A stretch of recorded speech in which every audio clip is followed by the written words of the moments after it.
앞에서 클래스와 객체 개념을 살짝 봤었어요.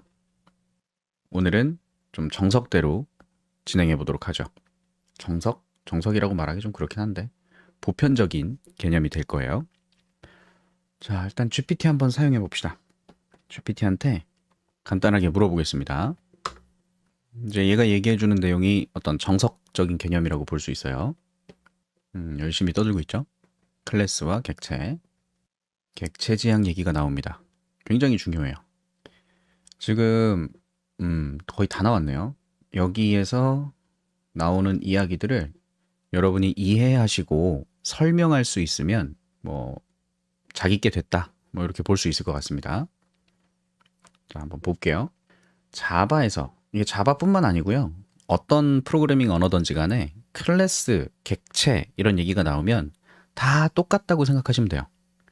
뭐 사용법이나 문법이나 이런 건 좀 달라질 수 있지만 기본적인 특성, 개념은 동일하다. 그래서 한 번만 제대로 감을 잡으시면 뭐 별건 없습니다, 사실. 우리가 보통 어렵다라고 표현을 많이 하죠. 어렵다라고 표현하는 게 진짜 어려운 게 아니에요. 어려운 건 정말 하기 힘든 그런 것들이 어려운 거죠. 예를 들면 여러분이 팔을 엄청 빠르게 파닥파닥 해서 하늘을 날 수 있어요? 그건 어려운 거죠. 불가능에 가까운 게 어려운 거라고 저는 생각을 합니다. 공부할 때 어렵다라고 표현하는 그것들은 사실 어려운 게 아니라 그냥 모른다예요, 모른다. 모르니까 어렵게 느껴지는 거죠. 되게 신기합니다. 공부하다 보면 느껴지는 것 중에 하나가 그거죠. 모르면 어렵고요. 알면 쉬워요. 그냥 진리 같아요, 진리. 저도 공부하면서 뭐 새로운 거 보고 그러면, 안 했던 거 보고 그러면 아, 어렵다. 아, 이거 뭔 소리 하는 거냐. 막 그런 생각을 하는데 애써 그 생각을 바꿉니다. 내가 모르니까 어렵다고 느끼는 거지. 알 때까지 한번 보자. 그래서 반복해서 보다 보면 느낌이 와요. 아, 이런 건가? 하면서 뭔가 머릿속에 딱 잡히는 아하 하는 그 포인트들이 있습니다. 그걸 느끼면 내가 좀 이해했구나. 그리고 그걸 좀 정리해서 설명할 수 있으면 오케이, 내가 좀 안다. 이렇게 이해할 수가 있죠. 자, 그래서 객체 지향을 공부할 때 항상 나오게 되는 클래스와 객체, 요 개념을 이제 한번 보자고요. 일단 먼저 클래스에 대한 이야기가 나옵니다. 요게 되게 중요합니다. 클래스는 객체를 생성하기 위한 설계도다. 또는 템플릿이다. 템플릿은 우리말로 하면 거푸집 같은 거 생각하시면 돼요. 어떤 틀, 그 틀에 맞춰서 뭔가를 찍어낼 수 있는 개념.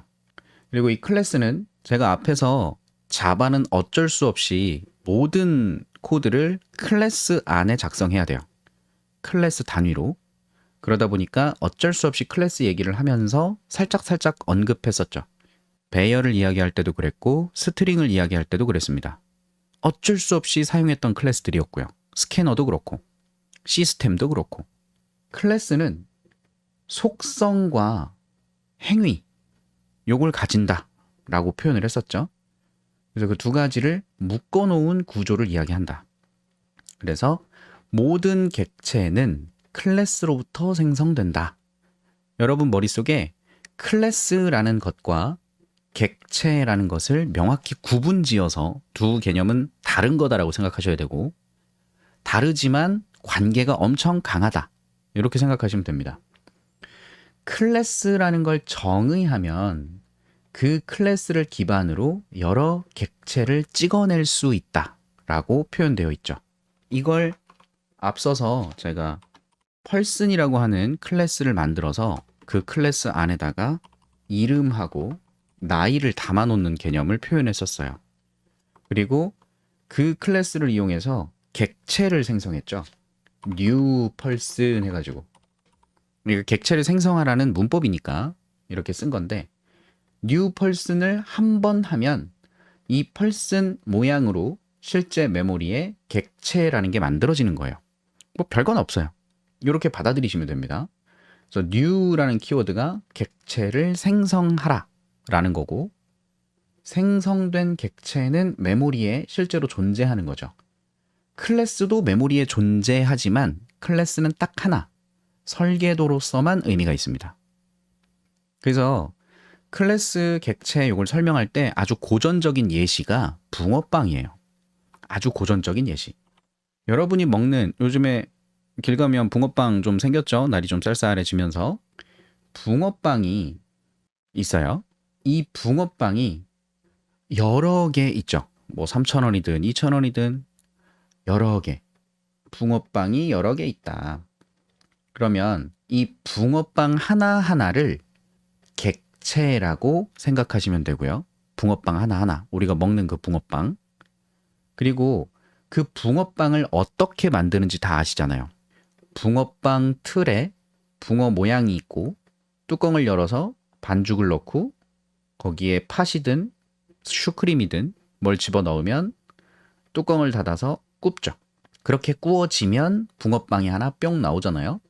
그럼 이 붕어빵을 만들기 위한 붕어빵 틀을 클래스로 이해하시면 됩니다. 이게 처음엔 이해가 안 돼요. 아는 사람 입장에서는 이렇게 설명하면 다 이해할 수 있겠지라고 생각하는데 실제로 처음 자바에서 클래스와 객체를 공부할 때 이런 설명을 들으셔도 감이 잘 안 옵니다. 그래서 계속 똑같은 얘기를 하면서 계속 예제를 만드는 거예요. 근데 어쨌든 붕어빵들이 객체고 붕어빵 틀이 클래스다라고 이해해 주시면 되고요. 그러면 객체가 실제로 뭘 의미하는 거고 왜 클래스를 이용하는 건지 좀 원론적인 얘기를 해야 될 것 같아요. 먼저 좀 재미가 없지만 한 번만 이해하시면 됩니다. 한 번만. 그래서 이런 얘기를 좀 해볼게요. 얘한테 물어보면 나올 것 같습니다. 클래스가 나오게 된 배경이 어떻게 되냐 물어볼게요. 클래스라는 개념이 나오게 된 배경은 객체 지향 프로그래밍의 등장이래요. 객체 지향. 요거랑 대비되는 방식이 절차 지향이죠. 절차 지향. 그래서 객체 지향 프로그래밍은 프로그램을 개발할 때 복잡성이 관리돼야 되고 코드의 재사용성 이런 특징을 가져갈 수 있게끔 하는 노력과 깊이 연관돼 있다라고 하죠. 절차 지향 프로그래밍의 한계래요. 초기 프로그래밍 언어, C 언어 이전에 뭐 코볼, 포트란 등등 되게 오래된 언어들이 있습니다. 걔네들을 절차 지향적 또는 구조적 프로그래밍 언어 뭐 이렇게 얘기를 해요. 이게 무슨 얘기냐면 프로그램을 순차적으로 실행되는 명령어들의 집합. 아니 프로그램은 우리 앞에서 자바 코드 갖고 만들 때도 내가 작성한 순서대로 진행되는 거잖아요. 당연한 거지. 근데 여기서 얘기하는 명령어들의 집합을 좀 다르게 생각하시면 되는데 함수들이 있을 때 내가 만드는 코드는 이 함수를 호출하고 그 함수가 리턴하고 다음 함수를 또 호출하고 그 함수가 또 다른 함수를 호출하고 그 함수가 리턴하고 그 함수가 또 리턴하고 이런 식으로 함수가 함수를 또 호출하고 연결될 수 있죠. 자바에선 메서드라고 했었고요. 또 함수를 호출하고 그 함수가 이 함수를 호출하고 그 함수의 리턴이 다시 이쪽으로 돌아와서 리턴이 되고 자 이런 식으로 함수의 호출 순서만을 가지고 프로그래밍하는 방식이라고 보시면 좀 편할 거예요. 그러면 어떤 문제가 있냐? 복잡성을 관리하기 어렵다. 이게 프로그램을 만들 때요. 이게 규모가 커진다라고 표현을 하는데 기능이 많아지는 거. 그걸 표현하는 거예요. 내가 만드는 프로그램이 굉장히 많은 기능을 가져야 된다면 당연히 코드가 길어지겠죠. 많은 코드를 작성하겠죠.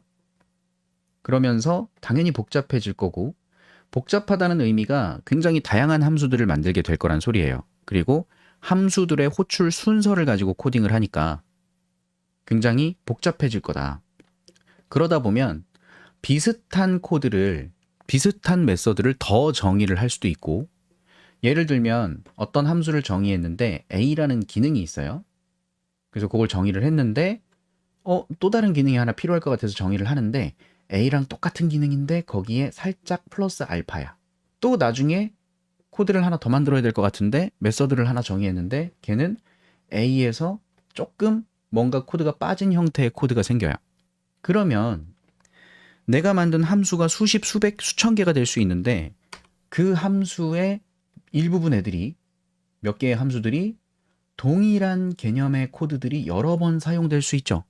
만들다 보면 그럴 수 있지. 이런 중복이 발생할 수 있는 거예요. 규모가 커지면. 그리고 앞에서 설명드린 것처럼 함수 호출의 순서만 가지고 코드가 만들어지니까, 코드가 실행되니까 뭔가 중간에 새로운 기능이 좀 추가돼야 돼. 그런 경우에 기존 코드를 수정할 수밖에 없는, 그리고 수정하다가 또 문제가 발생하기 쉬운 그런 상황이 생기는 거죠. 생각해 보세요. 함수 엄청 많은데 어떤 함수는 얘를 호출해서 얘가 또 얘를 호출하고 이게 리턴되고 그게 리턴된 값을 리턴하도록 하는 애고, 또 어떤 함수는 얘를 호출하고 또 얘가 얘를 호출을 해. 그러면 이렇게 호출, 리턴, 그거 리턴 받아서 또 돌려주는 기능이 될 수도 있겠죠. 함수 호출의 순서를 가지고 코딩을 한다는 얘기예요. 이런 식으로 함수 만들어 놓고 내가 메인에서 코드를 짤 때 A 함수 호출하고, A 함수 호출 반환받은 값 가지고 뭔 작업하다가 B 함수 호출하고, B 함수의 리턴 값 가지고 또 장난하다가, 이런 식으로 코드를 짰을 때 호출하는 함수가 얘가 A, 얘가 B. 그러면 함수를 한번 호출했을 때 걔가 이쪽으로 또 얘를 호출해야 되고, 얘가 리턴하는 값이 아직은 없고, 뭐 얘를 호출한다든지 뭐 이렇게 막 복잡해질 수 있잖아요. 함수 호출 순서가. 근데 만약에 중간 단계에서 어떤 기능이 끼어 들어갔으면 좋겠어요. 그럼 당연히 이 호출되는 순서 중간에 어떤 다른 함수의 수정이 들어가야 될 거고, 그 함수를 수정했을 때 잘못해서 얘한테 리턴하는 작업을 못하게 할 수도 있겠죠. 뭔가 어떻게 잘못돼서 코드를 짜다 보면 요거 하나 수정하는 것 때문에 얘도 수정해야 되고, 그것과 연관된 다른 것도 수정해야 되고, 뭐 이런 상황이 생길 수 있다는 거예요. 규모가 커지면, 내가 만들 프로그램의 기능이 많아지면. 그래서 확장성 부족, 이런 얘기가 나오는 거고, 그 다음에 데이터랑 함수가 나누어져 있다는 얘기예요.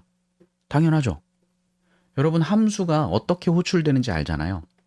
우리 함수 호출을 할 때 A라는 함수를 호출한다면 그 함수가 전달받아야 되는 매개 변수가 있을 거고, 뭐 없을 수도 있지만, 그 매개 변수의 값을 줘야 동작하는데, 그 값을 받아서 처리하고 나면 얘가 받았던 값이나 계산했던 값은 유지할 수가 없어요, 기본적으로. 왜냐면 함수 호출했을 때 호출 스택에 쌓였다가 함수 호출이 끝나면 없어지잖아요. 그죠? 그래서 데이터는 데이터대로 존재하고 그 데이터를 조작할 수 있는 함수가 분리돼 있다는 얘기예요.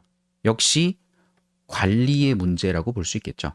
자, 이게 나쁘다라는 표현을 하는 게 아니에요. 이건 그냥 방법론입니다.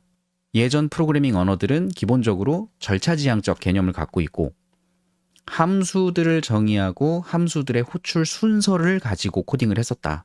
그러다 보니 조그만 규모의 프로그램이라면 뭐 적당히 잘 조립하면 됩니다. 뭐 수정할 일이 생기면 뭐 적당히 수정하면 돼요.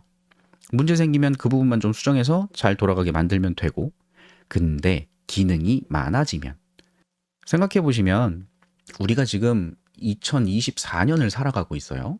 요즘에 여러분이 사용하는 모든 컴퓨터 프로그램들, 스마트폰에 있는 여러 가지 앱들 굉장히 기능이 많죠. 근데 프로그래밍 초창기 때는 정말 계산하기에 어떤 자주 계산하는 작업이 있을 때 편하게 계산하고자 계산기에서 여러 번 수행할 연산들을 좀 편하게 하는 수준의 프로그래밍이었단 말이에요. 옛날에는. 아주 초창기에는. 그런데 당연히 인간은 더 편한 걸 찾고 더 좋은 걸 추구하고, 원래 그렇죠. 그러다 보니까 여러 가지를 처리하는 데 있어서 기능들이 점점 많아지기 시작한 거예요. 그럴 수밖에 없죠. 그러다 보니까 프로그램 규모가 커지고, 규모가 커지니까 이전 절차지향적 아주 상식적인 그런 프로그래밍 방식으로 코딩을 하는 것이 굉장히 불편해졌다라고 보시면 되겠죠. 못하는 건 아닌데 불편한 거예요. 너무 노가다성이 짙고 이런 문제들도 발생하기 쉽고 그랬다는 겁니다. 그래서 이런 말이 나옵니다. 소프트웨어 위기. 1970년대에 프로그램들이 굉장히 규모가 커진다. 기능들이 많아졌다. 이걸 소프트웨어 위기라고 부르는, 이제 컴퓨터 공학 공부하시다 보면 이런 말이 나옵니다. 그래서 프로젝트를 진행할 때 생각보다 오래 걸리게 된다. 그리고 당연히 프로젝트를 만드는 건 사람의 노력이 들어가고, 그럼 사람이 노력이 들어간다는 건 그만큼 먹을 것도 필요하고 그 사람들이 생활할 것도 필요하잖아요. 당연히 인건비도 들어가는 거고, 그다음에 컴퓨터를 사용해야 되니까 전기세도 들어가고, 당연한 거죠. 그래서 비용이 점점 늘어날 수밖에 없다는 거예요. 프로젝트가 지연되면. 그리고 앞에서 설명드렸던 그런 여러 가지 문제들 때문에 소프트웨어 자체가 품질이 떨어지는 이런 문제가 생겼다는 얘기죠. 그래서 이제 똑똑하신 분들이 이런 걸 좀 해결할 수 있는 좋은 방법이 없을까라고 해서 만든 개념이 객체 지향 프로그래밍이라는 겁니다. 그래서 객체 지향 프로그래밍이 등장을 해요.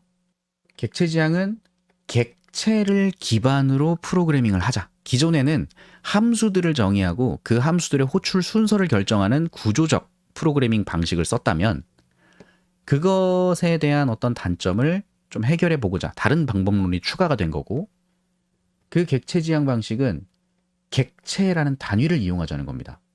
그래서 객체가 뭔데 그럼? 데이터와 그 데이터를 조작하는 메서드. 그러니까 제가 앞에서 객체 갖고 설명드릴 때 속성과 행위 이렇게 표현했던 이걸 묶어놓자는 거예요. 묶어놓자. 그리고 묶어놓으면 이걸로 객체라는 개념을 찍어낼 수 있고 붕어빵들을 찍어낼 수 있고, A 붕어빵, B 붕어빵, C 붕어빵이라고 했을 때 A 붕어빵은 슈크림이 들어있고 B 붕어빵은 팥이 들어있고 C 붕어빵도 팥이 들어있고, 이렇게 여러 개를 찍어내는데 얘가 하는 일은 다 이 일만 할 수 있다고 정의해 놓은 거예요. 그럼 붕어빵이 할 수 있는 일은 먹히는 일이죠. 조금 설명하기 애매할 수도 있긴 하지만 어쨌든 이런 개념을 생각해 보고자 나오게 된 거고, 최초의 객체 지향 언어는 시뮬라라고 하는 녀석이라고 합니다. 전 뭐 만져본 적도 없습니다. 여기서 클래스의 개념이 처음 도입됐고 현재 우리가 사용하는 여러 객체 지향의 개념은 여기서부터 나온 거예요. 그리고 나서 스몰톡이라는 언어가 나옵니다. 얘가 완전한 객체 지향. 그래서 기존에 있던 OOP에 대한 이 기반 베이스가 좀 더 명확해진 거죠. 그리고 C 언어가 언제였지? 얘도 70 몇 년일 텐데 60 몇 년인가? 69년인가? 70년인가? 71년인가? 하여튼 요 사이쯤? 일 겁니다. C가 있는 게 기억이 잘 안 나는데 어쨌든 C++ 이전에 C가 있었잖아요. 그 C 언어 갖고 얘는 C 언어는 절차 지향이에요. 근데 이 스몰톡이라는 언어에서 객체 지향 방식이 좋다, 괜찮다 이렇게 되니 C 기반으로 추가를 했죠. 거기다가 원래 C에는 구조체라는 게 그나마 있었고 그 구조체와 함수가 있었는데 요거를 묶어서, 구조체는 변수에 대한 조립이에요. 여러 자료형들을 묶어줄 수 있는 변수의 조립, 함수는 알고 있던 그 함수고요. 이걸 합친 개념을 추가하자. 그래서 C with 클래스였나? 그럴 거예요. C 언어에 클래스의 개념이 추가됐다. 그래서 뭐가 하나 추가됐잖아요. 하나 증가됐죠. 그래서 뿔뿔을 붙인 이름으로 C뿔뿔이 나온 거예요. 그래서 C에 객체 지향 개념이 추가됐다. 그리고 그걸 또 활용해서 그걸 기반으로 자바라는 애가 또 튀어나온 거고. 그럼 이걸 왜 도입했냐? 뭐 앞에서 이야기했던 이 개념이죠. 복잡성을 관리한다. 큰 프로그램. 굉장히 큰 프로그램이라고 하면 앞에서 설명드린 개념처럼 굉장히 많은 함수들이 정의되어 있고 내가 메인 함수에서 어떤 함수 하나를 호출하고 그 함수 갖다 처리된 결과를 가져오고 또 다음 함수 호출하고 그 함수가 처리된 결과를 가져오고 또 모든 함수 호출했는데 그 함수는 다른 함수를 호출하고 그 함수가 또 다른 함수 호출하고 얘가 또 호출하고 이런 식으로 리턴 해서 또 값 가져오고, 이 호출 순서만 가지고 코딩을 하던 거니까 데이터는 데이터대로 기능은 기능대로 나누어져 있었잖아요. 굉장히 복잡해지는 이 상황들을 데이터와 함수를 섞어서 하나로 정의하고 또 어떤 데이터와 어떤 함수들을 한 덩어리로 묶어서 정의하고 뭔가 이렇게 좀 체계화되는 느낌이 되는 거죠. 그걸 클래스라는 단위로 만든다 라고 표현하는 거고, 그렇게 되면 클래스는 한번 정의해놓고 객체를 생성해야만 메모리에 그게 생겨서 데이터도 저장하고 기능도 동작할 수 있게끔 설계되어 있어요. 그래서 재사용한다는 개념이 그런 거고, 그러다 보면 유지보수, 뭔가 수정할 때 클래스 단위로 만들어져 있으니까 그 단위로 명확하게 코드를 변경하거나 확장하기 쉬워진다. 이런 얘기를 하는 거고. 그러면서 객체 지향에서 중요하게 생각하는 개념이 이런 겁니다. 캡슐화. 하나의 클래스 안에 어떤 속성들과 어떤 함수들이 정의가 되면 이걸 묶어만 놓는 게 아니라 이걸 사용해야 되거든요. 어떻게 사용하냐면 객체를 생성해서 사용을 해요. A라는 클래스, B라는 클래스, C라는 클래스 각각 목적에 따라 가지고 있는 값도 다르고 기능도 다를 겁니다. 그러면 A 객체를 생성하고 B 객체를 생성하고 C 객체를 생성하면 A 객체가 메모리에 생기고 B 객체가 생기고 뭐 B 객체는 두 개를 만들었다 치면 두 개가 있다고 하고 C 객체는 하나 만들었고 뭐 이렇다면 이렇게 객체를 생성해서 객체들은 결국 클래스에 정의된 대로 뭔가를 할 수 있기 때문에 A라는 객체는 A가 가지는 값을 가져요. 지 자체적으로. B도 지가 값을 가져요. B는 두 개네요. 그럼 B도 각자 자기가 갖고 있는 값이 있는 겁니다. 두 B가. 아까 앞에서 붕어빵 얘기했던 것처럼 붕어빵에 얘는 슈크림 들어있고 얘는 팥이 들어있고 이런 식으로. 하지만 둘 다 붕어빵이고 기능은 똑같고 그럼 C도 마찬가지로 자기만의 값을 갖겠죠. 그리고 나서 A와 B를 같이 활용해서 뭔가 동작하게 하고 B와 C를 또 같이 동작하게 하고 A에서 C를 또 사용할 수도 있고 이런 식으로 객체들 간에 메시지를 주고받는다라고 표현을 해요. 그러니까 A 객체가 갖고 있는 값을 이용해서 B 객체의 어떤 함수를 호출하고 그 함수는 전달된 데이터가 결국 A 객체가 갖고 있는 데이터겠죠? 그 데이터를 전달하는 그 데이터가 전달되는 건 메시지라고 부르는 거예요. 그럼 B에 있던 어떤 기능이 동작해서 결과를 리턴해 준다면 그 리턴되는 값이 또 메시지의 개념이 되는 거고. 그러면 그때 각각의 클래스가 정의가 될 때 값은 숨겨놓고 기능 중에서도 외부에서 접근하지 못하게. 지금 보면 A가 B한테 접근하고 B가 A한테 접근하고 이런 개념이 있잖아요. 그럼 이 접근을 제어하는 거예요. 제어. 접근할 수 있게 해주는 것과 없게 해주는 것들을 나누어 줄 수 있는 그런 특징, 그리고 관련 있는 것들을 묶어주는 이런 개념이 캡슐화라고 이야기를 하는 거고, 그럼 이런 식으로 캡슐화를 해놓고 나중에 좀 더 클래스를 활용하는 개념이 들어가게 되면 기존에 정의해놨던 클래스를 그대로 재사용해서 조금 다른 기능을 가진 클래스를 정의를 할 수가 있어요. 이런 걸 이제 상속이라고 하고, 클래스 객체를 이해하시고 난 다음에 그걸 활용하는 상속부터 또 어렵죠. 처음 하시는 분들은. 그 상속의 기반이 잡혀 계셔야 다형성이라는 특징도 활용할 수 있고, 나중에 멀리 가서 우린 스프링을 공부할 건데 그 스프링을 공부하게 되면 이런 개념을 알아야 쉽게 활용할 수가 있어요. 왜냐면 이런 개념으로 만들어진 게 스프링이라서 이런 걸 활용하는 걸로. 여튼 이런 느낌을 갖고 있다는 거고, 그래서 클래스가 어떻게 문제를 해결했는가 앞에서 설명드린 개념의 정리일 뿐이죠.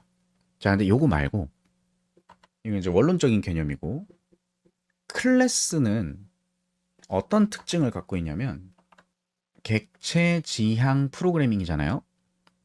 그러면 이 단어를 좀 뜯어봐야 돼요.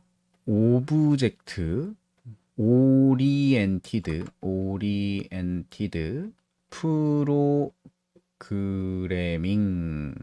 프로그래밍이거든요.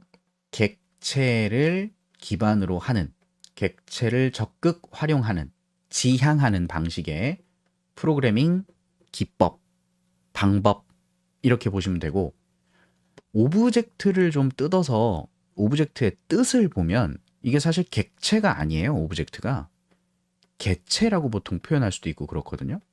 뭐 개체, 객체 또는 뭐 물체, 그죠? 그러면 오브젝트라는 말을 놓고 봤을 때 우리 입장에서 이해하기에는 이런 단어들이 생각이 나고, 그럼 이 단어를 조금 더 풀어봤을 때, 좀 객체지향 하고 있으니까 요걸 좀 더 풀어봤을 때 여기에 객이 무슨 의미일까요? 이 객이 손님을 얘기합니다. 사극 같은 거 보시면 그 손님이 왔다 뭐 이런 걸 표현할 때 객이다 이렇게 표현하잖아요. 객이 오셨다. 그리고 우리 사자성어 중에서 주객, 전도 이런 거. 주인과 뭐 손님이 바뀌었다. 이런 얘기를 하죠. 객체는 손님을 지칭한다. 이렇게 표현할 수 있을 것 같아요. 그러면 객체지향 프로그래밍을 얘기할 때 객체가 손님이라고 표현한다면 그러면 주인도 있어야 되잖아요. 주인. 그래야 객이 의미가 있잖아요. 주인이 뭘까? 이게 뭐 실제로 어떻게 어디서 나온 얘기인지 모르겠어요. 그냥 제가 강의를 하면서 개념을 이해시켜 드리려다 보니까 이렇게 설명하면 좀 맞아 떨어지네 해서 설명하는 거라 좀 상상을 해주시면 좋을 것 같아요. 자, 여기서 주인이라 함은 여러분이 만드는 그 프로그램 자체를 얘기한다라고 보시면 될 것 같아요. 프로그램 자체를 주인이라고 한다. 그리고 그 프로그램이 객체 지향으로 만들어졌다면 우리 객체 지향에서 객체는 클래스를 정의하고 그 클래스를 기반으로 메모리에 뭐가 찍혀 나오면 얘네들을 객체라고 한단 말이에요. 손님이란 말이죠, 손님. 그래서 내 프로그램이 동작될 때 손님들이 생기는 거야. 그리고 그 손님들끼리 알아서 이렇게 저렇게 요렇게 저렇게 놀게 만드는 방식의 프로그래밍이라는 거죠. 얘들이 손님일 수밖에 없는 게 이렇게 생겼다가 어떤 코드들이 동작을 해서 기능이 끝나면 얘가 사라지기도 해요. 만들었던 객체가 필요 없어지면 없애기도 하거든요. 필요하면 또 만드는 거고 필요 없으면 없어지는 거고. 그리고 그 객체들의 상호작용으로 동작을 하게끔 만들어요. 그렇게 설계를 하는 거고. 즉 클래스를 어떻게 정의하냐에 따라 프로그램의 동작이 많이 달라질 수 있겠죠. 그래서 저는 이런 개념을 얘기하는 거고 요걸 또 빗대서 이야기할 수 있는 게 있는데 클래스, 객체 지향 요걸 이용해서 시뮬레이션 이걸 구현하는데 굉장히 강점을 갖게 됩니다. 여러분 시뮬레이션이 뭔지 알죠? 내가 북한에다가 이게 미사일을 하나 떨궈보고 싶은 거예요. 북한에 내가 미사일을 한번 쏴서 떨궈보고 싶어. 저기 평양에 있는 그 저기 어디다가 해보고 싶은 거예요. 오해하지 마세요. 정치적 성향은 없습니다. 저 그런 거 잘 몰라요. 그냥 아주 상식적인 얘기를 하는 겁니다. 내가 북한에다가 궁금해서 평양에 미사일을 쏘고 싶다. 그럼 어떻게 해요? 실제로 쐈을 때 어떻게 되는지? 이거 실제로 쏴볼 수 있어요? 이 미사일을 빵 떨어뜨렸을 때 어느 정도의 피해가 가는지 궁금한 거야. 미사일 쏴볼 수 있겠어요? 안 되지. 그래서 어떻게 해요? 우리 요즘엔 다 컴퓨터 시뮬레이션 하잖아요. 실제 이런 상황에 맞도록 프로그래밍을 해서 그 프로그램 안에서 어떤 폭탄을 정의하고 그 폭탄이 여기에 떨어졌을 때 어느 정도의 피해가 갈지 이런 것들을 계산해서 실제 결과를 보여줄 수 있도록 만들 수 있잖아요. 요즘엔 다 그렇게 하죠. 그 시뮬레이션을 만드는데 굉장히 강한 특징을 갖게 됩니다. 제가 예전에 공부할 때 객체 지향은 이거였어요. 현실 세계를 모델링하기 위해서 실제로 내가 할 수 없는 그런 것들을 실제인 것처럼 만들 수 있는 개념이 이제 시뮬레이션이잖아요. 이 시뮬레이션을 만들 때 잘 생각해 보세요. 시뮬레이션은 현실에 있는 어떤 상황들, 어떤 개념들, 그것들을 실제 프로그램으로 표현해서 얘네들이 상호작용을 할 때 실제 어떤 결과가 나올까 그런 걸 테스트해 볼 수 있는 프로그램이란 말이에요. 그럼 이걸 만들 때 현실과 비슷하게 뭔가 설계를 해서 만들어야 될 거 아닙니까? 그래서 객체 지향의 컨셉이 현실 세계를, 실제 세계를 모델링한다. 그리고 이 개념은요, 제가 진짜 지금 갑자기 얘기하다가도 소름이 좀 돋는데 제가 공부하면서 깨달았던 게 객체 지향 이런 거네? 그럼 이거 객체 지향 가지고 그거 만들 수 있겠구나 라고 소름이 돋았던 게 진짜 유명한 영화죠. 매트릭스. 솔직히 요새는 보면 자꾸 잠이 오긴 하는데 한 번씩 보고 싶어서 볼 때가 있긴 해요. 매트릭스 세상이 그 실제 세상이랑 똑같이 돌아가는 세상이잖아요. 그걸 만들 수 있어요. 객체 지향 개념을 잘 이렇게 저렇게 하면 매트릭스에서 나온 그런 세상을 만들 수 있겠더라고요. 나중에 한번 보세요. 그러면 지금 이제 제가 객체 지향 설명을 드리고 있잖아요. 클래스와 객체에 대한 개념을 여러분이 좀 받아들이시면 매트릭스를 바라봤을 때 제가 설명한 내용들이 연결이 돼서 상상이 되면 아, 그래서 현실 세계를 모델링한다는 말이 그 말이구나. 이걸 깨달으실 수 있을 거예요. 그러면 객체의 개념이 이해가 되는 겁니다. 그 개념이 딱 잡히고 나면 문법만 보고 아, 이게 그걸 표현하기 위한 거구나. 이렇게 활용할 수 있겠구나. 이런 게 나옵니다.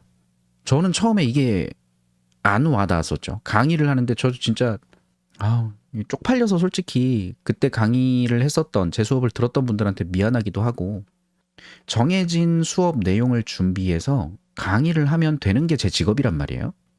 이 내용을 내가 완벽하게 이해하고 있지 않아도 돼요. 흔히 강의할 때 책 읽어도 되잖아요. 대신 평가가 안 좋겠죠. 강의를 들었는데 그냥 책만 읽더라. PPT만 읽더라. 근데 저는 그렇게 강의하진 않았거든요. 강의 자료를 준비했을 때 이 자료의 내용을 내가 이해하고 있진 않지만 나름대로 이해한 걸 설명하기 위한 여러 가지 예시를 들면서 떠들어 제낀 거예요. 잘 몰라. 잘 모르는데 그 문장들이 얘기하는 것들을 다른 사람들한테 어떻게든 납득시키려고 수업을 했었죠. 씨뿔뿔을. 지금 그때 수업할 때 썼던 예시들 가끔 보거든요. 한번 데이터 잘못해갖고 날아가서 옛날 그 제 추억의 강의 자료들이 없어졌는데 이게 기억엔 좀 남아있고 가끔 조각 코드들이 좀 있으면 그걸 보면 와, 어떻게 이걸 가지고 그런 설명을 해갖고 사람들한테 강의를 했지? 막 그런 생각도 들고 그래요. 정말 모르고 강의했거든요. 근데 하면서 이게 지금 설명드린 이 개념들을 깨닫기 시작했고 그래서 이것들이 좀 녹아서 설명이 되는 거죠, 지금. 여튼 이런 얘기 나중에 또 하고요. 현실 세계를 모델링한다. 이걸 핵심적으로 생각하시면 돼요. 그래서 아까 오물풍선, 뭐 미사일 이런 얘기를 했을 때 현실 세계의 내용을 그대로 구현해 보고자 어떻게? 일단 북한에 미사일을 쏴야 되니까 북한에 해당하는 어떤 지형 같은 게 있겠죠. 북한에 미사일이 떨어질 만한 지형, 지역 뭐 이렇게 표현할 수도 있을 거고 지금 설명하려면 굉장히 복잡해질 것 같긴 해요. 근데 대충 북한의 땅덩어리에 건물이 몇 개 있고 그 건물의 강도가 얼마고 어떤 미사일에 공격을 받는다라고 했을 때 어떤 폭발력이 얘한테 들어가면 어떤 계산이 될 건지 이런 걸 써놓는 거예요. 지금은 제가 단순하게 썼지만 북한에 미사일이 맞을 어떤 지역이 있다면 그 지역을 구성하고 있는 건물도 클래스고 거기 살고 있는 사람들도 클래스고 거기 들어있는 지나가는 자동차도 클래스고 그 부분에 해당하는 모든 어떤 한 덩어리의 특성들을 다 클래스라는 걸로 정의하는 거예요.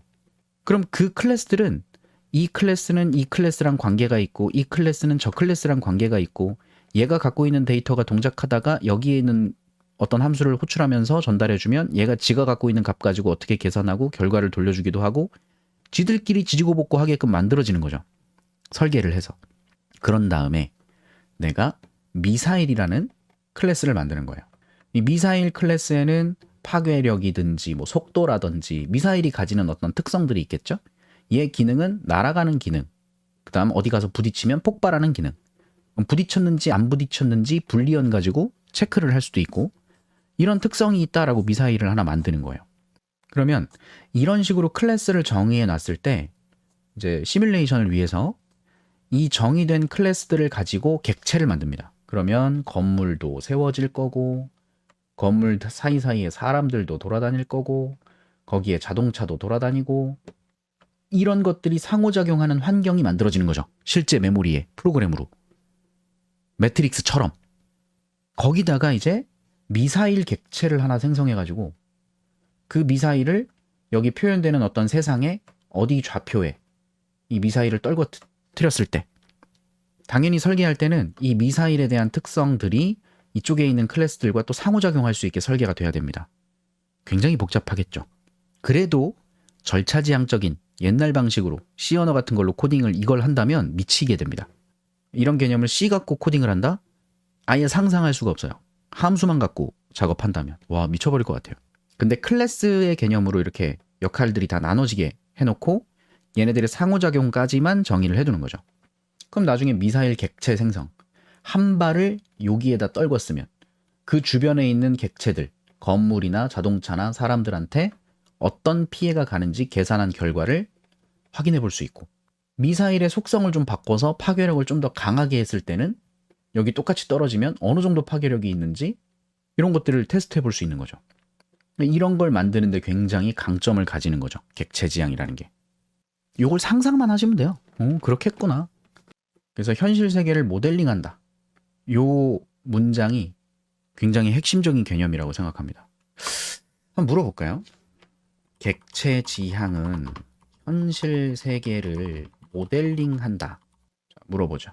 자, 이렇게 나오죠. 현실 세계를 소프트웨어로 모델링하기 위해 고안된 개념이다. 제가 지금 설명드렸던 그 개념들이 다 들어와 있어요. 여기에 객체지향에서는 현실에 존재하는 사물, 이걸 추상화했다. 이게 어려운 단어죠, 좀. 추상화라는 단어가. 나중에 또 설명드릴 거예요. 현실의 사물을 추상화하여 프로그램 내에 반영할 수 있도록. 객체는 실제 만들어져서 메모리상에서 동작되는 어떤 애들이고, 클래스는 그걸 만들기 위한 설계도인 거예요. 그래서 현실 세계와 객체지향의 유사, 사물과 그 행동을 프로그램으로 표현하는 거다. 지금 계속 똑같은 얘기하고 있다는 거 이해하실 수 있겠죠. 현실 세계에 있는 각각 고유한 속성과 동작을 가진 여러 객체들이 존재하는데, 이게 중요한 거예요, 이게. 제가 예전에요, 그 아까 잠깐 얘기 나왔던 그 C++ 강의를 준비할 때, C++ 강의를 준비하면 그 보통 C++ 앞쪽 내용은 그 C 언어에서 했던 기본적인 프로그래밍 방식들, 우리 자바에서도 했었죠. 변수, 상수, 자료형, 입출력, 그다음 뭐 if문, for문, while문, 제어문 같은 거요. 그다음 함수, 배열 똑같아요. 구조체까지도 똑같습니다.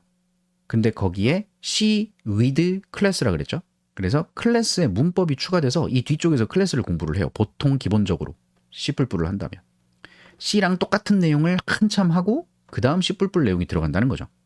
그래서 이 강의를 준비할 때 객체가 나오니까 뒤쪽에서 앞에 거는 뭐 별거 없네 이랬는데 객체라는 개념이 나오니까 앞에서 클래스에 대한 얘기가 나오고 이 헷갈리는 거예요. 너무 헷갈렸어요. 저는 처음에. 책을 봐도 이해가 안 돼. 제가 이거 준비할 때는 동영상 강의도 별로 없었었고 저 이때 열혈 강의 유명하거든요. 열혈 강의 C++ 이런 거. 그거 갖고 공부를 했었는데 너무 힘들었어요. 그분 동영상 강의도 있었거든요.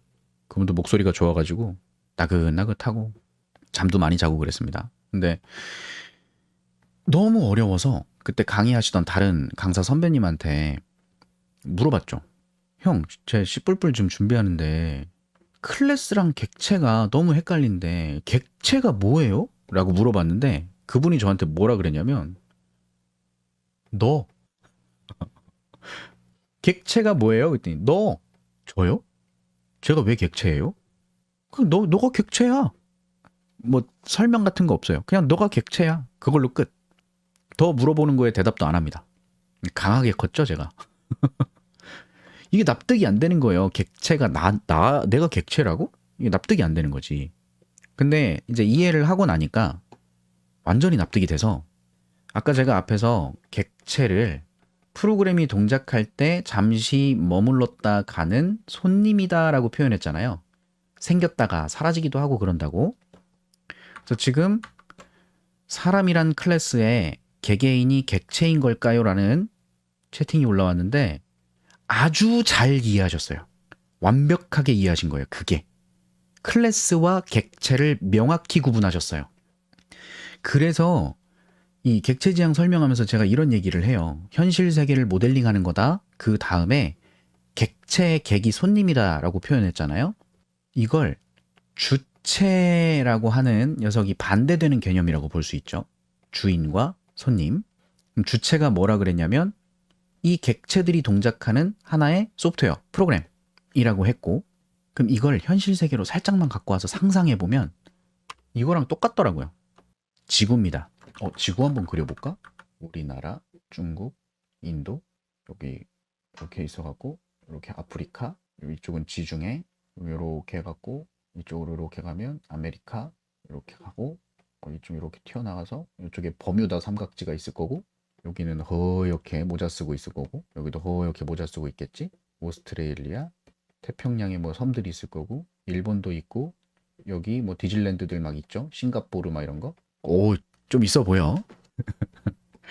자, 근데 생각보다 잘 그리지 않았어요? 그죠? 생각보다 잘 그린 것 같아. 자, 라이브의 매력이 있어. 저도 재밌어요, 지금. 라이브가 재밌어서 하고 있습니다. 그러니까 처음에 되게 겁냈거든요. 내 주제에 무슨 라이브로 뭘 하냐. 근데 재밌어서 하고 있어요. 왜요? 잘 그린 거 아닌가요? 아닙니까? 이거 누가 봐도 지구잖아. 자, 주체의 개념. 주체의 개념. 우리 지구를 하나의 프로그램이라고 생각해 볼 수 있을까요? 이거 되게 철학적인 개념이 들어갈 수밖에 없더라고요. 그래서 문과분들도 잘 이해하실 수 있는 그런 설명이라고 생각합니다. 지구가 동작되는, 지구가 돌아가는 이 환경을 하나의 프로그램이라고 생각하면 지구가 주인이죠.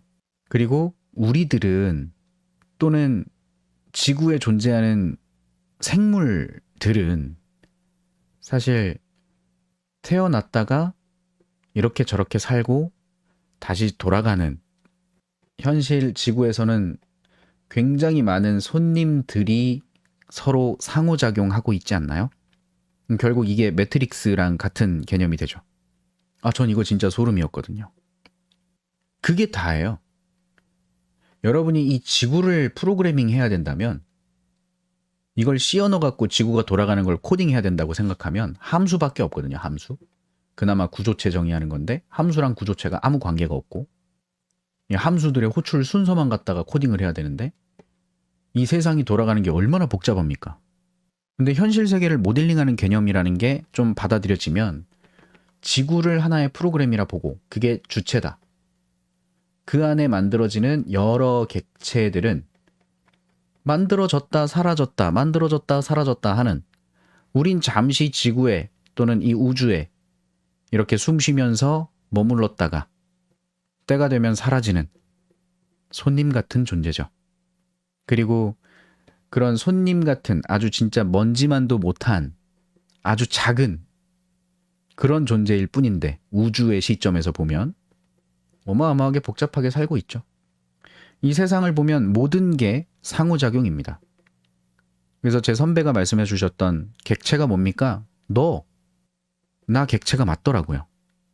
그리고 조금 더 명확히 얘기하면 세상에 존재하는 모든 것은 올 객체입니다. 실제로 이 세상에 존재하는 우리 눈에 보이거나 보이지 않거나 상관없이 진짜 있다면 그럼 그런 것들은 다 객체라고 볼 수 있고, 그 객체는 상호작용을 해요. 우리 사람만 생각해봐도 지금 제가 앉아있는 의자도 객체, 그 의자에 앉아서 사용하고 있는 책상, 객체, 책상 위에 전 모니터 2대가 지금 있거든요. 객체. 컴퓨터 한 대 있고 객체. 키보드, 마우스, 객체. 제가 숨을 쉬고 있어요. 공기도 객체. 사람을 이루고 있는 안의 내장들, 뇌도 객체라고 볼 수 있고, 내 장기들도 다 객체라고 볼 수도 있는 거예요. 나누기에 따라서. 그래서 모든 것들이 객체라고 하면 한 덩어리, 사람이라는 객체는 당연히 사람이라는 클래스로부터 만들어졌겠죠. 사람이라는 클래스는 우리가 다 사람은 그런 특성과 그런 기능을 한다라고 묶어서 표현할 수 있잖아요. 그죠? 지금 저희 집에 혼자 놀고 있는, 요새 이렇게 많이 이쁨을 못 주고 있는 애가 하나 있는데, 이거 뭐죠? 고양이죠. 이거 사람인가요? 이거 보고 사람이라고 안 하잖아요. 그래서 얘는 고양이의 클래스로부터 만들어진 고양이 객체인 거고, 우리들은 사람이라는 클래스로부터 만들어진 객체인 거라는 거죠. 그리고 사람이라는 객체는 클래스로부터 여러 개 찍혀 나올 수 있잖아요. 결국 앞에서 처음 설명드렸던 붕어빵과 같은 개념이 되죠. 각각의 사람들은 자신만이 가지는 특성들이 있는 거고, 고양이 클래스로 만들어진 고양이 객체도 굉장히 다양한 고양이 객체들이 있죠. 걔들마다 각자 가지는 특성이 달라요. 하지만 공통적인 특성들이 많이 있잖아요. 당연히 그런 애들을 고양이라고 하고, 그런 애들을 사람이라 하고, 지금 말씀드리는 그것, 사람을 클래스로 정의하려면 사람이 가지는 어떤 속성이라고 할 수 있는 값, 그리고 사람이 할 수 있는 행위, 기능, 함수라고 보면 되겠죠. 이런 것들을 실제 지금 우리가 존재하는 사람이니까 우리로부터 이런 것 특성들을 뽑아내서 클래스를 정의합니다. 그러면 어떤 객체가 가져야 되는 이런 것들을 뽑아내는 행위가 추상화라고 하는 거예요. 개념 이해되실까요? 사람을 어떻게 이렇게 명확하게 정의를 하겠어요? 근데 그 명확한 것들, 특성들을 뽑아내는 거예요. 그리고 이 추상화의 개념이 나중에 뒤에서 상속의 개념도 나오고 뭐 이것저것 나오지만 일반화 시킨다라고 이야기할 수도 있습니다. 일반화. 지나가는 사람을 보니까 저 사람의 특성이 있고 내 옆에 앉아있는 사람이 있는데 그 사람의 속성이 있고 그런 걸 봤더니 사람이라고 하면 다 그렇더라. 사람이라면 다들 이름을 갖고 있고 신체적인 특징, 키나 몸무게, 눈의 개수, 코의 개수, 이빨의 개수, 이게 다 값이죠. 사람을 표현할 수 있는 값들. 하다못해 성격, 성향 이런 것들도 뭔가 값으로 표현할 수도 있단 말이에요. 기준을 만들어야겠지만. 그리고 사람이라면 눈을 깜빡이고 숨을 쉬고 말을 할 수 있고 등등등 우리가 실제 몸으로 행동할 수 있는 여러 가지들이 있는데 그것들을 전부 함수로 표현해낼 수 있단 말이죠. 그리고 그 함수는 이런 성격의 영향을 받아서 어떤 동작을 할 수 있고 점프를 뛰는데 몸무게가 얼마냐에 따라 점프력이 달라질 수 있죠. 그럼 헬스장 가면 하는 인바디 같은 걸 체크했을 때 골격근량이 얼마냐, 근육량이 얼마냐에 따라서 점프력이 달라질 수도 있는 거죠. 점프의 기능이. 그건 그 사람만 가지는 값들이잖아요. 모든 사람들이 근데 그런 값들을 갖잖아요. 그런 특징들을 뽑아내는 게 추상화인 겁니다. 그럼 사람이라 함은 다 그렇다라고 일반화시킨다라고 얘기를 하는 거고요. 진짜 이건 깨달으면 끝나요. 매트릭스는 객체로 구성된 세상이 맞죠.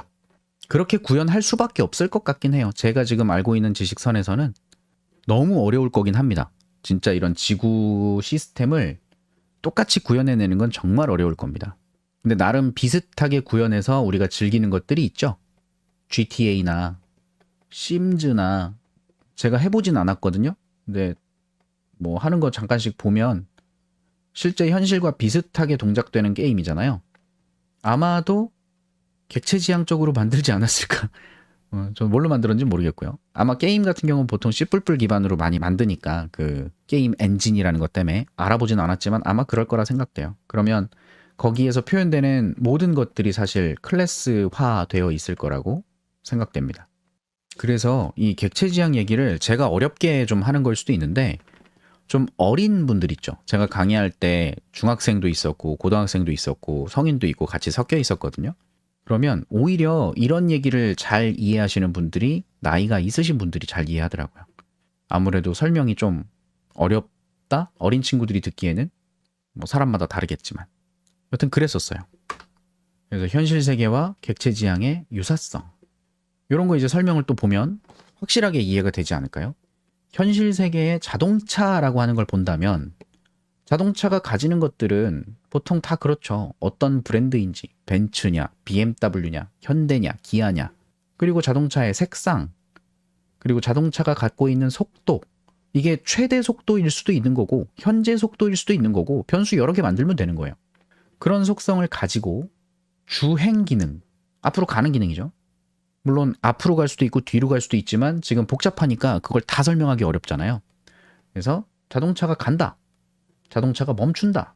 이런 기능들을 수행할 수 있다는 거죠. 그리고 객체와 객체는 서로 독립된 겁니다.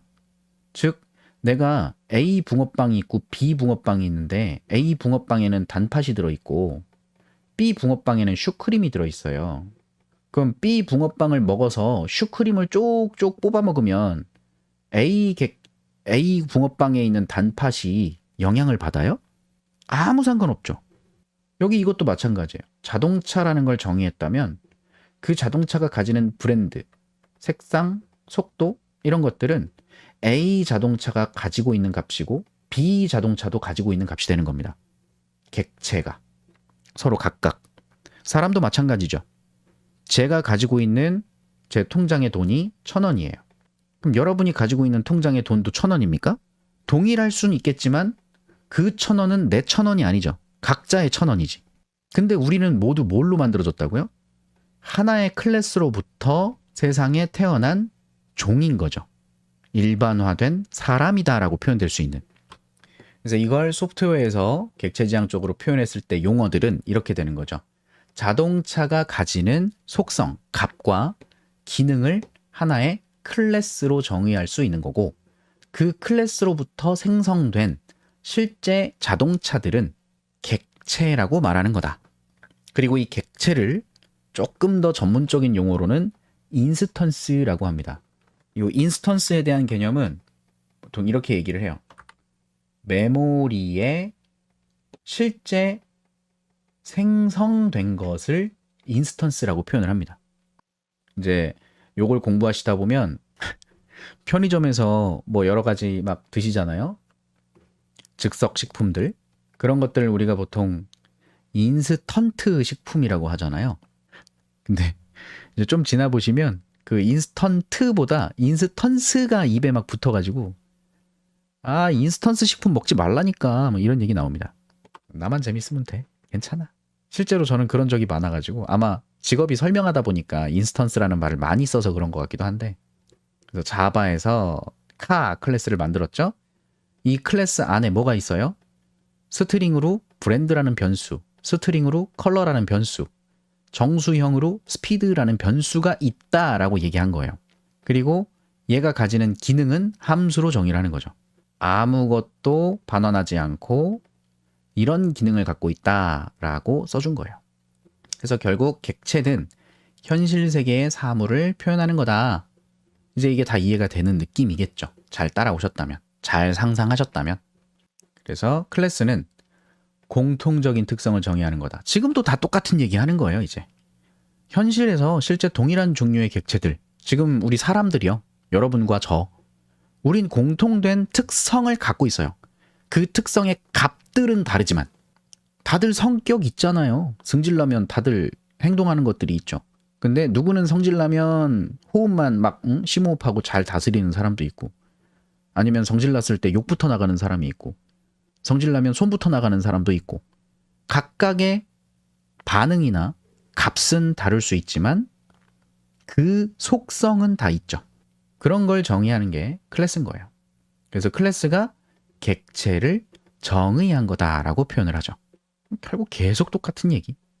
그래서 카 클래스를 기반으로 해서 마이카와 유어카 같은 걸 만들 수 있다고 하죠. 납득이 됩니다. 그래서 객체를 공부할 때 이어서 나오는 게 이 캡슐화, 상속, 다형성 이런 얘기예요. 근데 요거는 지금 당장 이해하시기가 불편하고 저는 클래스 문법을 이야기하면서 캡슐화부터 정리를 할 겁니다. 캡슐화. 그래서 이 캡슐화에서 얘기하는 내용을 좀 보면 현실 세계에서 물건의 내부는 보이지 않고 외부에서 사용할 수 있는 기능만 제공된다. 자동차가 엔진이 있을 건데 엔진이 어떻게 생겼는지 알아야 돼요? 자, 좀 다르게 얘기할게요. 자동차가 하나 있어요. 이 자동차 안에 엔진이 있겠죠. 그리고 자동차를 객체라고 이야기할 수 있고, 이 객체와 사람 객체가 서로 상호작용하게끔 만들어져 있겠죠. 현실은. 그러면 사람 객체가 자동차 객체가 가지는 기능들을 활용하고 그거 덕분에 사람이 자동차에 얹혀서 어딘가로 이동할 수 있는 개념이 되잖아요. 그럼 얘네 둘이 상호작용을 할 때 사람 객체가 엔진 객체를 직접 피스톤질을 해서 자동차를 움직입니까? 여러분이 엔진 막 뜯어가지고 차에 딱 앉아갖고 시동을 건다. 키 딱 꽂은 다음에 앞에 본네트 딱 열고 손 딱 집어넣어서 엔진한테 이렇게 딱 넣은 다음에 엔진 손으로 막 달달달달달달 해가지고 자동차를 움직이는 거 아니죠. 이런 건 숨겨져 있고 사람이 실제로 자동차를 움직이려면 어떤 걸 사용해요? 공개되어 있는 핸들, 정확히는 스티어링 휠이라고 하더라고요. 핸들은 우리나라 말이라고.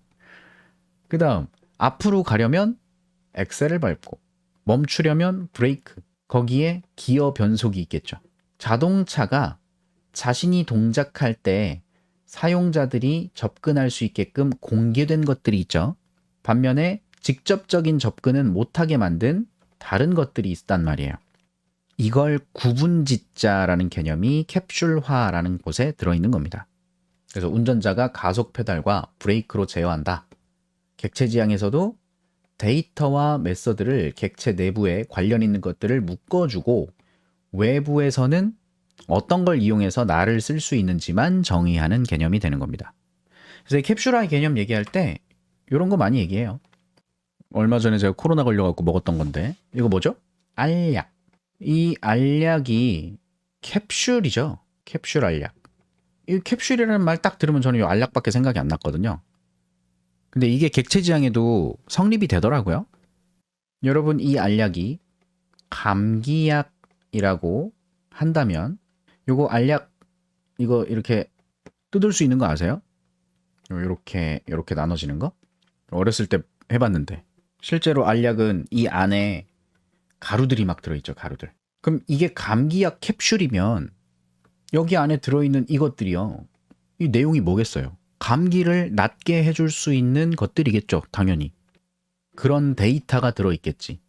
캡슐이에요. 그래서 감기와 관련된 거. 뭐 여기에 일반적인 감기를 낫게 하는 비타민이라든지 뭐 진통제라든지 약간 안정해 줄 수 있는 그런 거라든지 뭐 그런 게 들어있겠죠.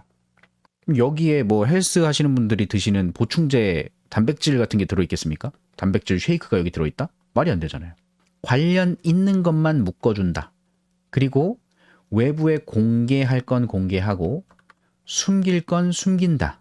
이게 캡슐화라는 특징입니다. 그러니까 클래스를 정의하는데 객체를 정의하는 거잖아요. 그 객체를 정의할 때 외부 다른 객체가 나를 사용한다면 사용할 수 있는 기능을 공개하는 것과 내부적으로만 동작해야 되는 기능들은 숨겨놓는 그 개념을 캡슐이라고 부른다는 겁니다. 뭐 대단한 게 아니에요. 결국 만약에 내가 클래스를 감기약이라는 걸 만들고 싶어서 이제 캡슐 알약이라는 클래스를 정의했어요. 그럼 거기에 당연히 약 성분, 가루약이 들어가는 변수가 있을 거예요. 그럼 여기 들어가는 값은 감기를 낫게 하는 약이라면 감기에 대한 성분, 감기를 낫게 하는 성분이 들어있어야 될 텐데 이걸 숨겨놓지 않으면 지금처럼 이렇게 쭉 뽑아가지고 여기 안에다가 감기약이 아니라 소화제를 넣어버려요. 그러면 친구가 감기에 걸렸대. 나 감기약이 있는데? 그래서 이 감기약을 얘한테 줘요. 그럼 감기가 낫겠냐고? 안 낫겠지. 실제로 만약에 이 캡슐 안에다가 다른 걸 집어넣어서 누군가에게 주면 이거 큰일 납니다. 뭘 넣든지 간에. 이건 장난도 하면 안 돼요. 예를 드는 거지 그냥. 그래서 이 내부에 있는 값에는 접근하지 못하게 만드는 게 일반적이죠. 하지만 실제 알약은 접근이 가능했네요. 설계가 잘못된 것 같고. 어쨌든 캡슐화의 개념이 그렇다. 내부에 숨기는 건 숨기고 사용 가능한 것들은 공개하고 이런 얘기가 캡슐화다. 여러분은 처음에 클래스와 객체를 구분하시는 게 먼저고요. 요걸 구분하고 나면 제가 오늘 한참 이야기를 이것저것 복잡하게 많이 했는데 결국 현실 세계의 모델링이다라는 개념을 깔아두시고 객체를 정의한 게 클래스다라는 게 이해가 되시면 그 클래스들은 당연히 어떤 객체, 한 묶음, 사람 같은 그 하나의 묶음을 정의하는 거니까 당연히 관련 있는 것만 들어가겠지. 그 관련 있는 것만 들어가는 것이 캡슐화의 개념이고 근데 그 안에 들어있는 것 중에 여러분 사람이라면 다들 생각이라는 변수가 있을 거예요. 계속 바뀌는 값이겠죠? 생각이라는 변수가 있는데 여러분 지나가는 사람 머릿속에 있는 생각 변수에 그냥 막 접근할 수 있어요?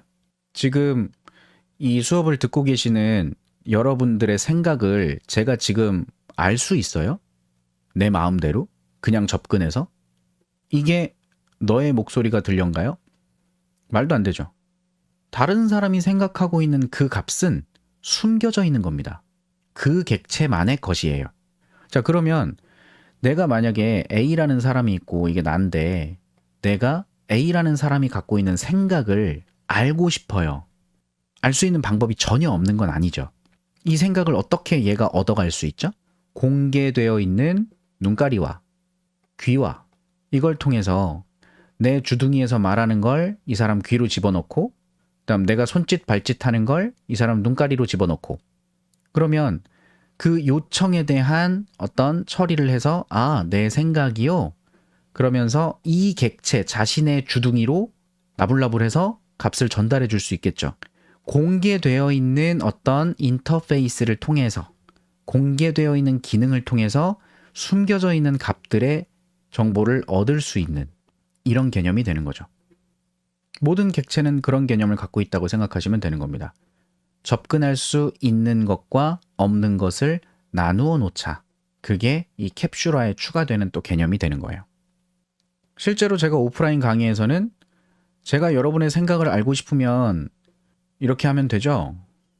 이 뚜껑을 열어서 뇌에 직접 내가 뭐 이렇게 해가지고 이렇게 직접 접근하는 거 안 되는 거잖아요. 큰일 나지. 저 중학교 때인가?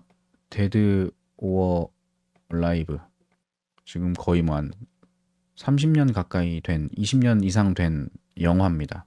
이 영화에서, 이 영화가 좀비 영화거든요. 근데 그 영화에서 진짜 충격적인 장면이 있었는데, 거기는 이 캡슐화가 좀 잘못됐더라고요, 좀비가. 거기 좀비가 좀 웃겨요. 좀비를 키우듯이 뭘 하는 장면이 있었거든요. 좀비한테 막 밥 주고 막 그러는 장면이 있었어요, 좀비가. 그 주인공인지 누구였는지 기억은 잘 안 나는데, 그 사람이, 정상적인 사람이 밥그릇을 들고 좀비가 앉아있는 곳에 가서 좀비가 배고파갖고 죽으려고 그러는데 좀비가 이렇게 있으면 이거 19금 걸고 그래야 되나? 이거 영화 얘기인데 그림이라 괜찮겠죠? 좀 방송할 때 이런 걸 안 해봐서 이 밥을요 이렇게 가서 손으로 머리끄댕이를 잡고 이렇게 딱 열어요. 그랬더니 이 머리가 이만큼 이렇게 열리더라고요. 좀비인데 와와 막 하고 있는데 목이 이렇게 열려요. 목이 거기다가 이걸 넣더라고. 넣고 뚜껑을 닫아. 막 먹고 막 좋아하고 막 그랬던 기억이 있습니다. 어떻게 사람 뭐 좀비긴 하지만 여기다 직접 데이터를 넣어버리는 거죠. 직접 접근하는 거지. 이러면 안 된다고요. 뭐 이걸 가능하게 만들어도 되는 거긴 하지만 일반적인 설계가 아닐 수 있다는 거죠. 내가 만들고자 하는 프로그램이 뭐냐, 그 안에서 어떤 객체들이 필요하냐, 거기에 따라 여러 클래스들을 정할 거고 그 클래스들은 각자 자기가 가지는 것들을 숨겨놓기도 하고 공개해놓기도 하고 그래서 공개되어 있는 걸 활용해서 서로 상호작용하고 자기 기능이 종작할 땐 자기 건 쓸 수 있고 이런 식의 개념인 겁니다. 자, 요 정도의 개념을 베이스로 좀 깔아두시면 이제 뭐 나머지는 문법이라고 보시면 돼요.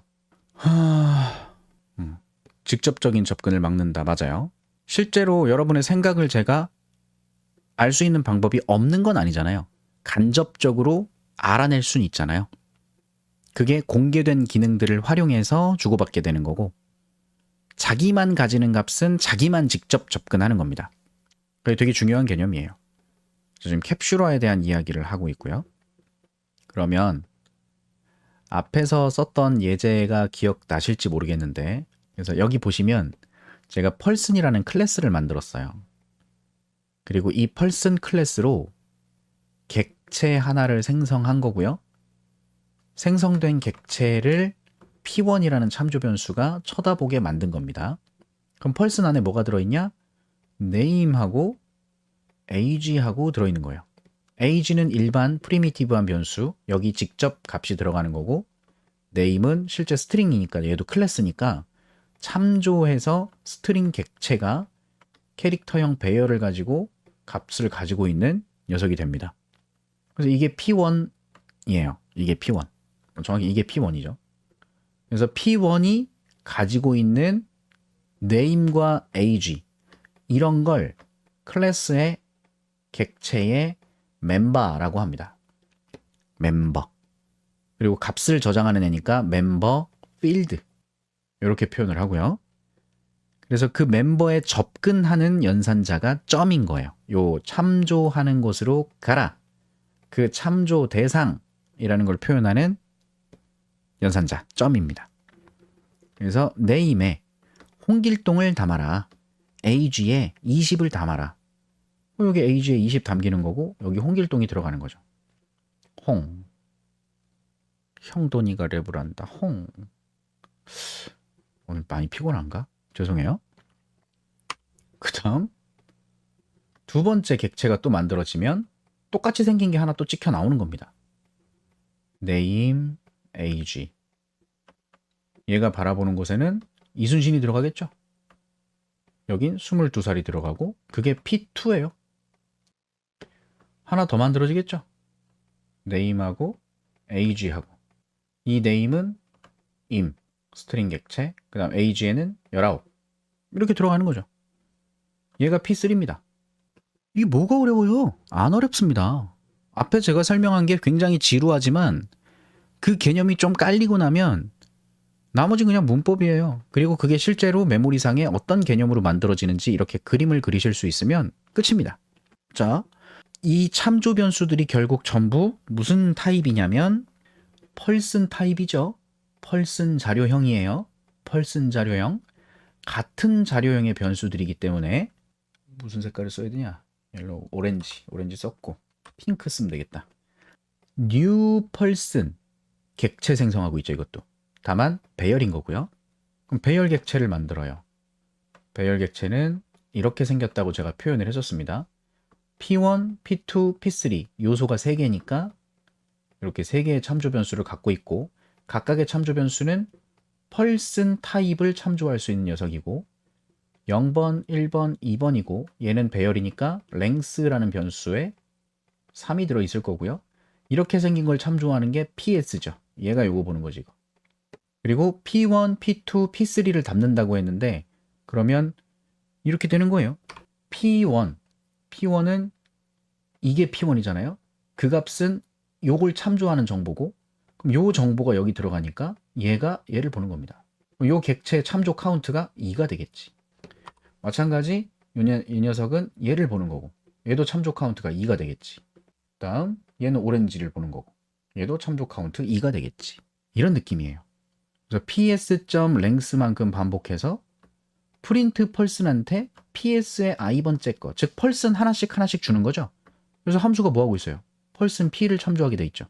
ps의 0번, 1번, 2번 각각 하나씩 전달했을 때 이 p가 요걸 보고 출력하고 이거 보고 출력하고 그럼 정확히는 요게 전달됐으니까 얘가 이걸 보고 홍길동 20살이 출력되고 그 다음 이거 보고 출력되고 이거 보고 출력되고 이랬던 거예요.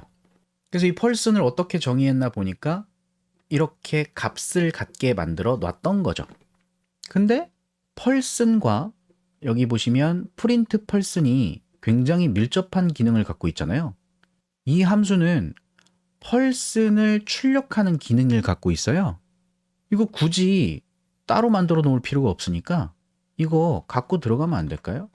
이렇게 펄슨이 값도 같고 기능도 같고 이렇게 표현하는 거죠. 그러면 기존의 펄슨을 만드는 작업은 아무런 차이가 없고 P1 점 찍었을 때 나오는 이클립스가 제공하는 멤버를 보시면 age, name, 그 다음 프린트 펄슨까지 있는 걸 볼 수가 있어요. P1이든 P2든 P3든 이거 전부 붕어빵이니까요. 첫 번째 붕어빵엔 슈크림 들어있고 두 번째 붕어빵엔 팥이 들어있고 세 번째 붕어빵엔 피자가 들어있고 그럴 수 있잖아요. 각각 독립적인 객체인 거죠. 하지만 같은 종이지, 종. 같은 타입. 이게 기본 문법인 거예요. 이런 식의 개념이. 여러분 세상에 이름과 나이를 가진 그리고 자기 이름을 말할 수 있는 이게 사람이잖아요. 사람. 이렇게 표현하고 있는 거죠. 그래서 기존에는 함수가 외부에 그냥 덩그러니 있었으니까 직접 호출해서 쓰게끔 테스트를 했었는데 이제 프린트 펄슨이 다 어디 들어갔어요? 펄슨에 들어가 있잖아요. 그러면 펄슨을 전달하는 걸 이렇게 하는 거죠. ps의 i번째 요소가 점 찍고 나오는 프린트 펄스에 ps에 i번째를 주는 걸로 하면 실행했을 때 동일하게 결과를 볼 수가 있죠.